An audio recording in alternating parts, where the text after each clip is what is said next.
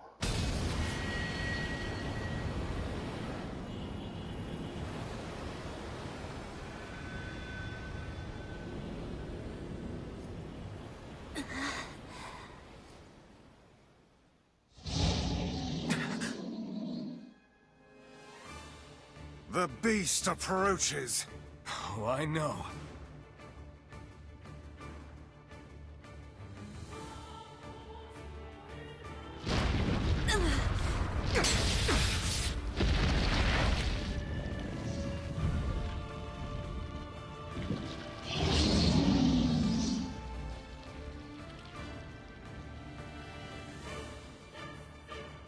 I gotta fight it again?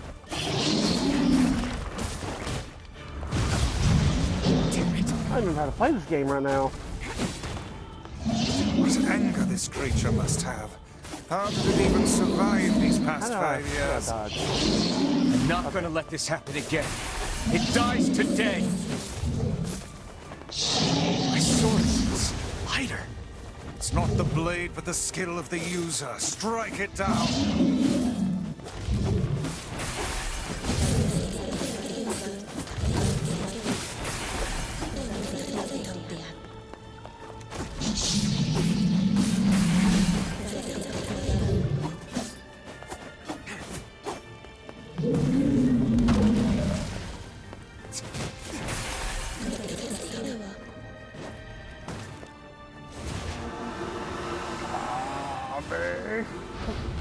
Tommy! Ah!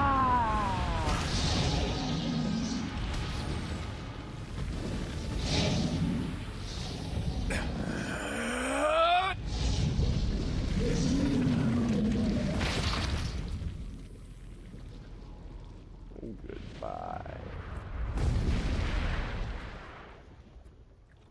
You have been slain. Take that, you bastard.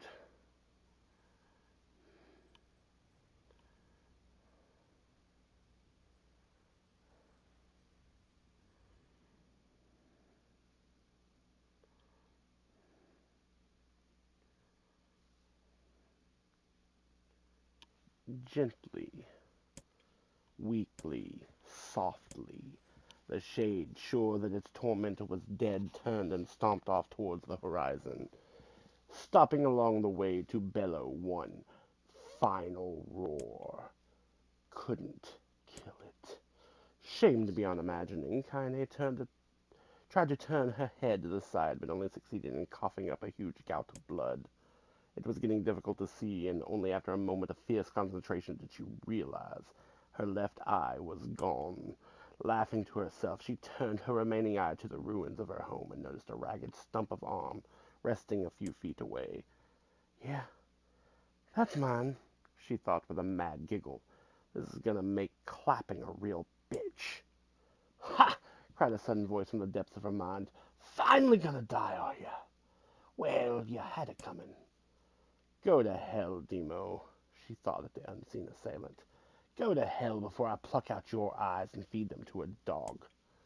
The voice of her childhood terror evaporated into smoke, only to be replaced by another, more recent voice. Hold still, said the apothecary, materializing from the ruins like a ghost. I want to draw you. That way you can live forever. No, stop. Don't want to live forever. Want to die right here. I see, he said quietly. Well, if that's what you want. The spectral shopkeeper fluttered in and out of existence for a moment, then produced a piece of paper and sketched quickly. After a few seconds, he turned the page to Kaine and smiled. Since you rejected my offer, I decided to draw someone else. It was a picture of her grandmama. Real as life. Kaine opened her mouth to thank the man, but stopped as the picture began to blacken in the middle. Before she could say anything, dozens of multi-legged insects began to swarm across the image, tearing at it with sharpened pincers. Stop! No! Don't hurt that picture!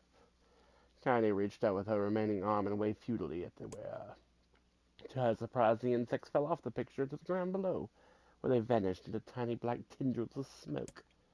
Relieved, Kaine turned her good eye back to the picture, only to open her mouth in a silent scream.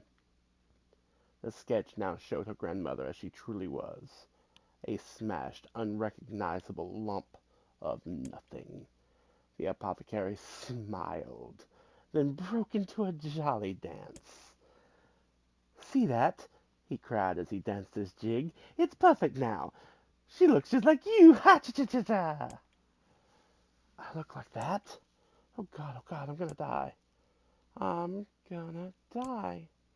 Drowning in despair, Kaine laid her head back in the mud and smoke of her ruined house and waited for the end to come. But just before she let everything go, an unfamiliar voice began whispering in her ear. Ain't you got a wish, sunshine? The voice was vulgar and pierced at the same time, as if insanity had somehow found a way to take form. Kaine wanted to scream as the voice crawled under her skin, but her lungs, they refused to work. You know, a wish, like a prayer or something. Why don't you get on your knees and start praying to heaven?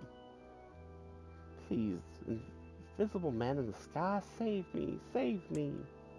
Ka ha ha ha. Kaine finally resorted to shouting at the voice with her mind. I don't make wishes. They don't come true for me. I'm a curse, a freak. I shouldn't be left to die. Or I should be left to die. The other voice boomed in her ears. Oh God, you are the best. Kaine glanced down and saw a black, shiny substance oozing from her legs. She tried to brush it away, but her remaining arm would no longer respond.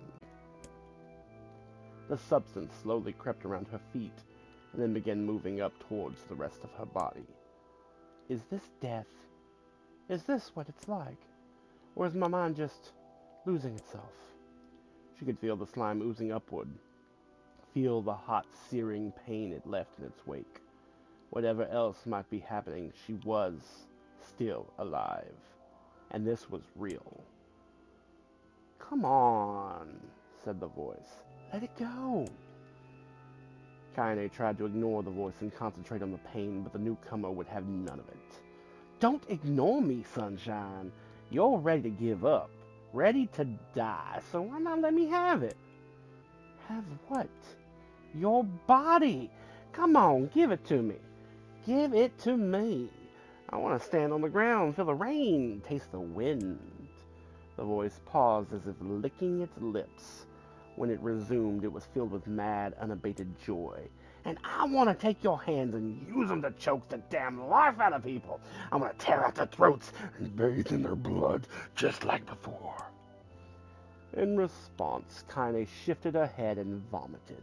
The warmth of it crept down her front and mingled with the pain of the encroaching black ooze.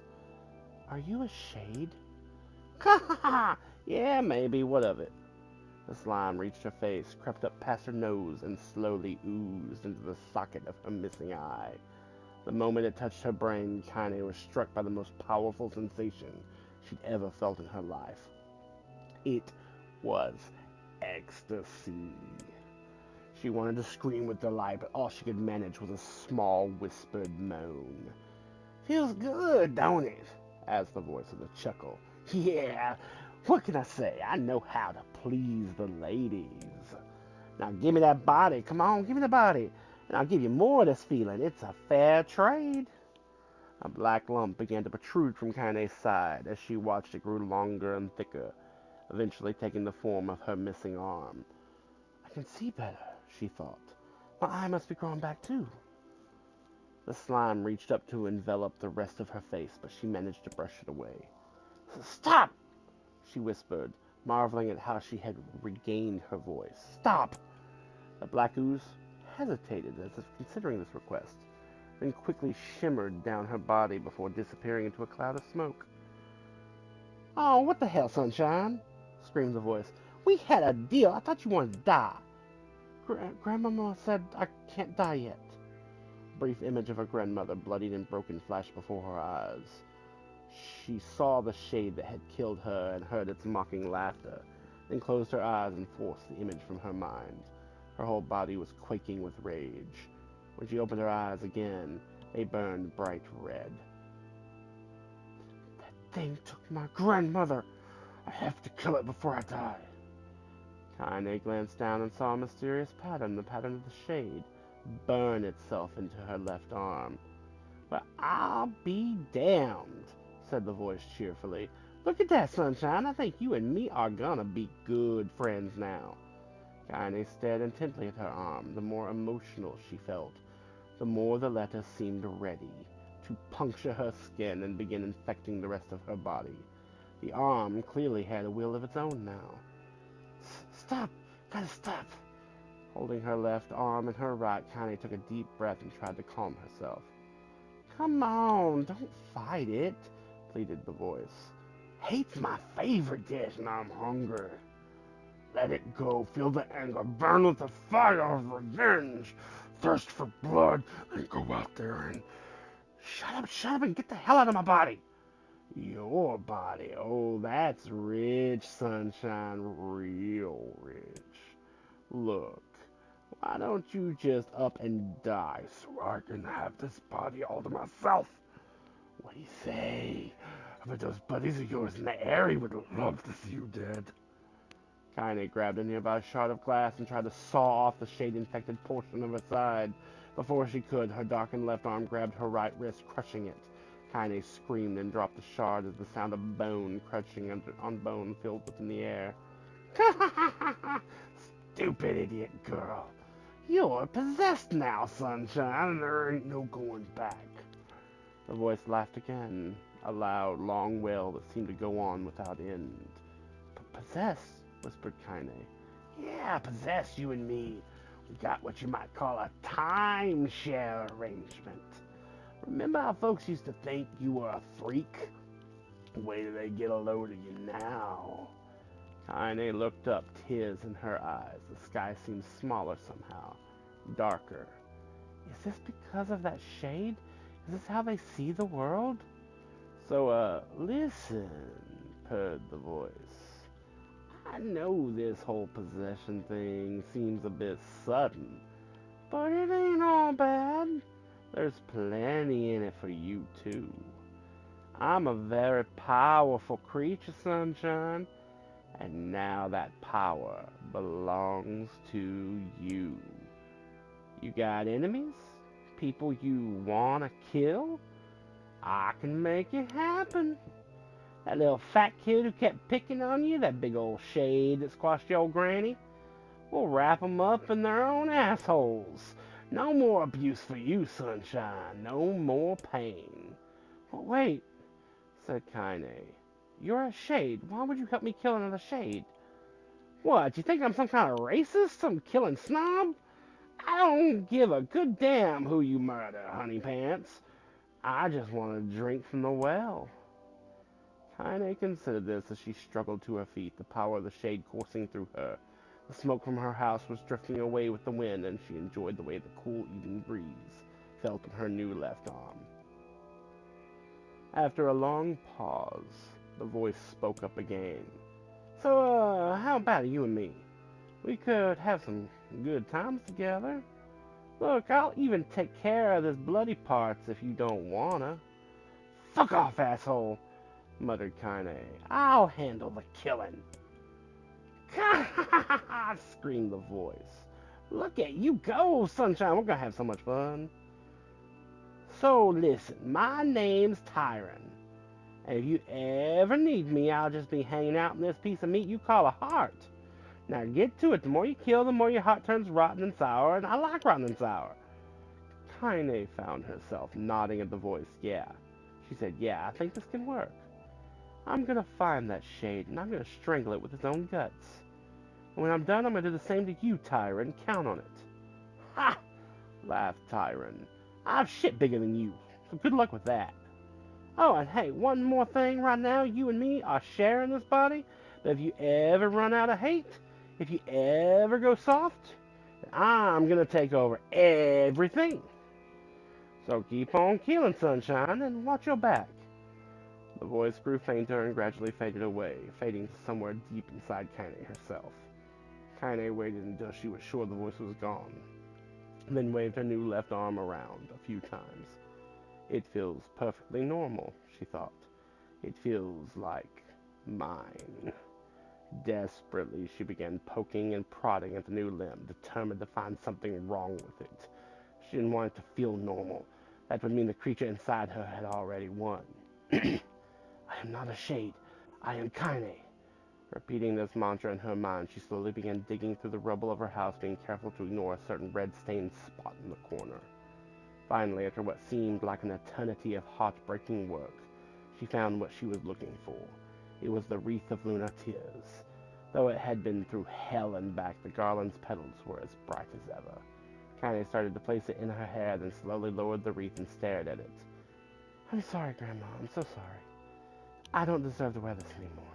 I'm possessed, corrupted, a freak. And this time I don't think there's any going back. Holding the flowers to her heart, Kaine fell to the ground and sobbed. As night gradually lightened to dawn and the people of the area rose to their daily lives, she remained in that position, as if tears could somehow wash away the horror that now infected her world.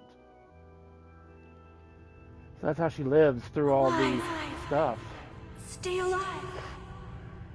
Stay alive. Grandma. Kaine, you gotta live. You gotta come back to us.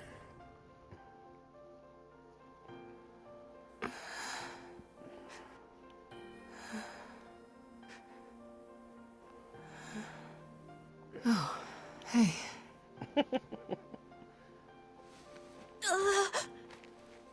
You're welcome.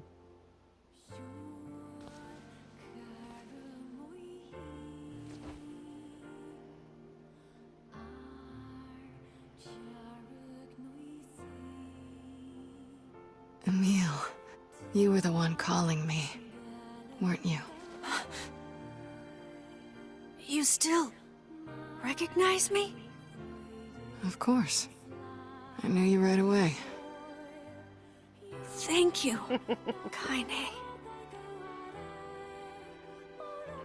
Welcome back, Kaine. Wow, you grew up. So, how long has it been? 5 years.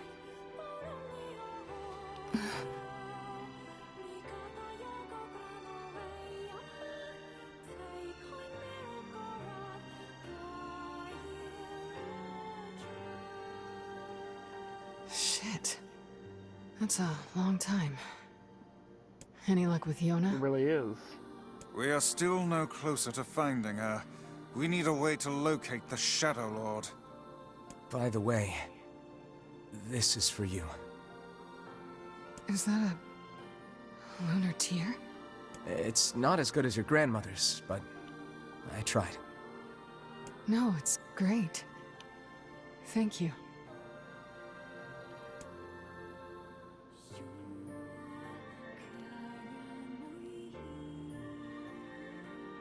Kaine waking from her long petrified sleep. Emil's unflagging kindness. Our reunion was a happy one, and we let it wash over us like rain. That is, until Devila and Popola had to go and ruin it all.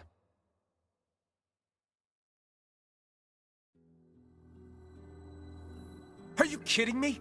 You can't be serious! Please, try to understand. People are tired and scared, and I'm sorry. I'm sorry you have to bear the brunt of that. This is crap, and you know it! It's okay. We can sleep outside. No one's sleeping outside. You and Kaine saved this village, and now they want to run you out? People are afraid of us. And really, I understand. I mean, as long as you're still with us, I can deal with it. Right, Kaine? I'm used to sleeping outside. But We'll see you later. Sorry about this.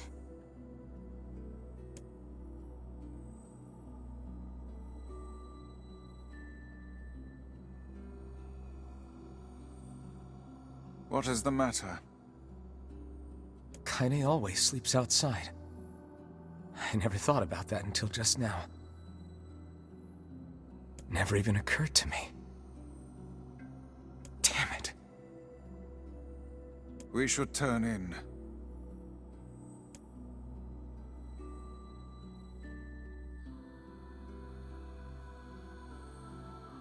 I didn't get much sleep that night. For the first time in my life, I hated Devila. For the first time in my life, I doubted Popola. But those feelings are pointless in the end. They said and did what they did for the sake of the village. To protect it from the horror of the Shades.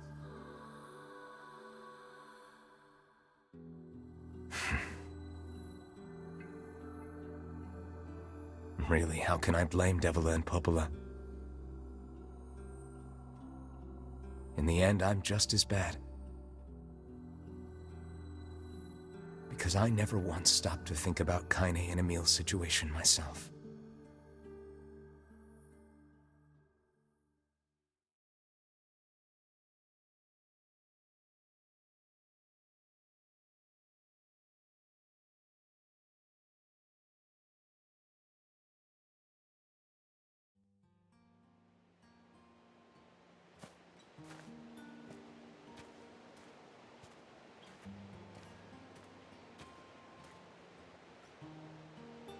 should apologize to Kaine and Emil.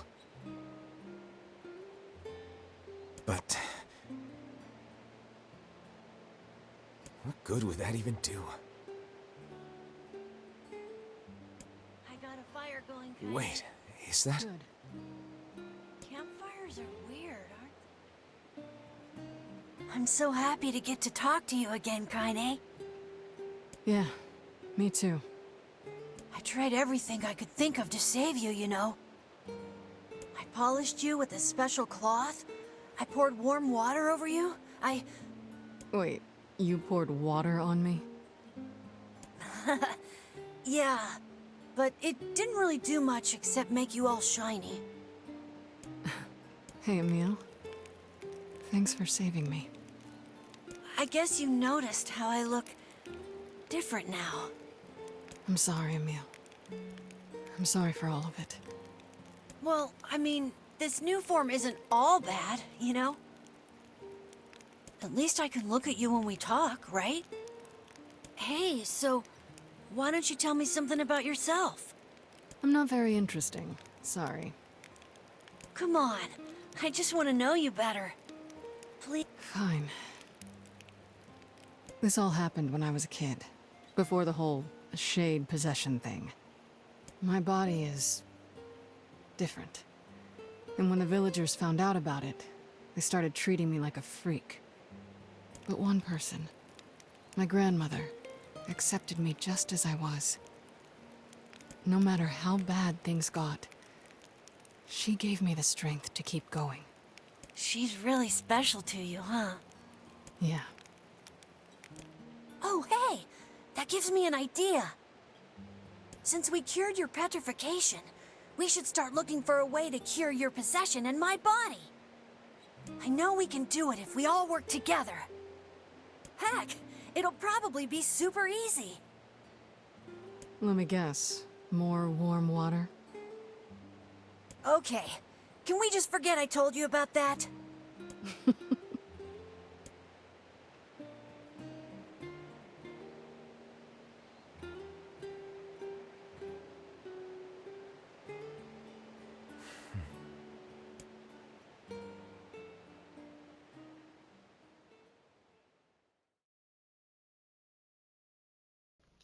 Loading.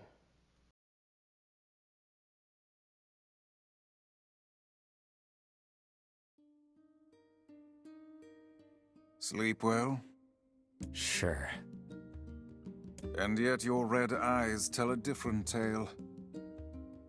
Don't be so hard on yourself, lad. I need to go see Devila and Popola. Very well.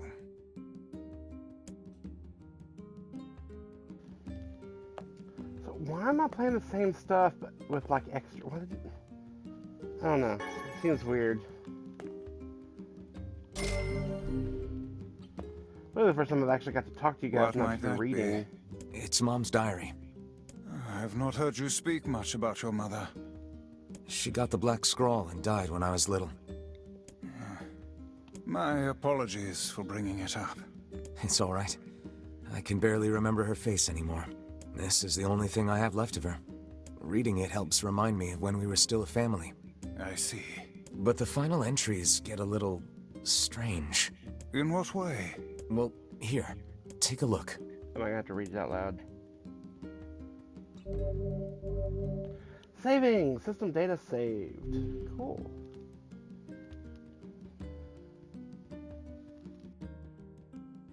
Say there. Can you not hear me?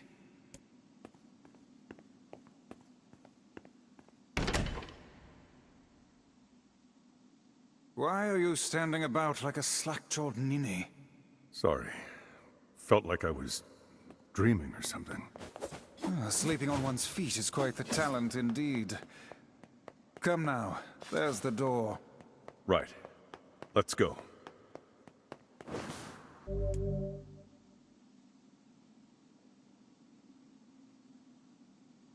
Thank you for watching. If you liked this video, hit like. If you'd like to see more, subscribe to the channel. Until next time, have a wonderful day. Bye-bye.